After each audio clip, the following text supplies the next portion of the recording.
বল তো বল্টু, মেয়েদের লজ্জা বেশি না ছেলেদের লজ্জা বেশি? স্যার ছেলেদের। কিভাবে? স্যার দেখেন না, সব ফিল্মে মেয়েরা হাফ প্যান্ট পরে আর ছেলেরা পরে ফুল প্যান্ট। তালি পারে কাদের লজ্জা বেশি আপনিই বলেন তো স্যার। হারামজাদা কোথাকার, দাঁড়া তুই, তোরে দেখতেছি। স্যার আপনি উল্টা পাল্টা প্রশ্ন করবেন আর আমি দাঁড়াবো কে? আচ্ছা বসে থাক। এবার বল তো বল্টু, তুই বড় না তোর বাবা বড়? আমি স্যার। কিভাবে? স্যার আমি আর এখন আমার মায়ের সাথে ঘুমাই নিয়ে, কিন্তু আমার আব্বু এখনো মায়ের সাথেই ঘুমায়। তোরে পড়াতে পড়াতে দেখছি আমি পাগল হয়ে যাব। এবার বল তো বল্টু, সেলফি কাকে বলে? স্যার মুখখানা মুরগির ঠোঁটের মতো চুক্কা কইরা মানসিক রোগের মতো ডাইনে বামে কায় তৈয়া চক্ষু দুইটারে বাইরে আইনা সহস্তে ছবি তোলাকে সেলফি বলে। হ, তুই এটা ঠিকই বলছিস।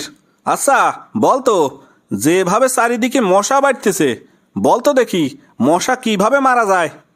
স্যার প্রথমে একটি বাটিতে মরিচের গুঁড়ো দিয়ে তাতে পানি দিয়ে গুলা রাখতে হবি। তারপরে? মশা তা রক্ত মনে করিয়ে খাতি আসবি। এই মরিচ গুলানিও খায়া মশা জালে পানি খাতি চাবি। পানি খাতি আসলেই আপনি মশাটিকে পানিতে ধাক্কা দিয়ে ফেলা দেবেন। তারপর? তারপর এক স্থানে আগুন জ্বালাবেন। ভিজা মশা আগুনের কাছে আসবি নিজেকে শুকাতি। এবার আপনি আবার ধাক্কা দিয়ে মশাকে আগুনই ফেলা দেবেন। তারপর?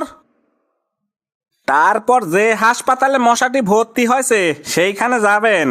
এবার চুপি চুপি মশার মুখের অক্সিজেন মাস্কটি খুলে ফেলবেন। ব্যাস, আপনার কাজ শেষ, মশাটি যাবি মরিয়ে।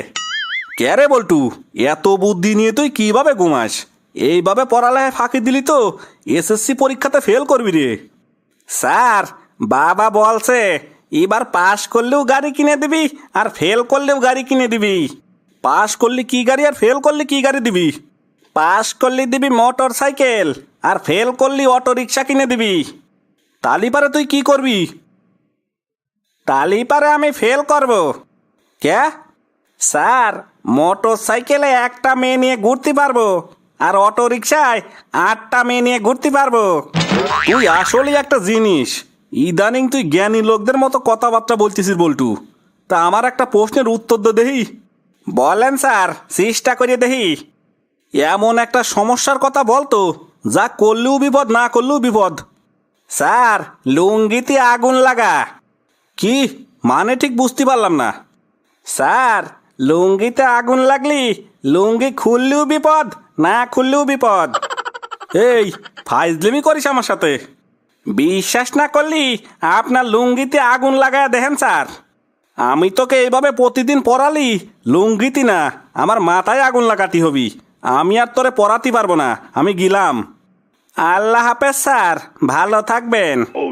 আপনি আমাকে পড়াশোনার চাকরি থেকে পেনশন তো নিলেন, কিন্তু মাসে মাসে পেনশনের কোনো টাকা পাবেন না।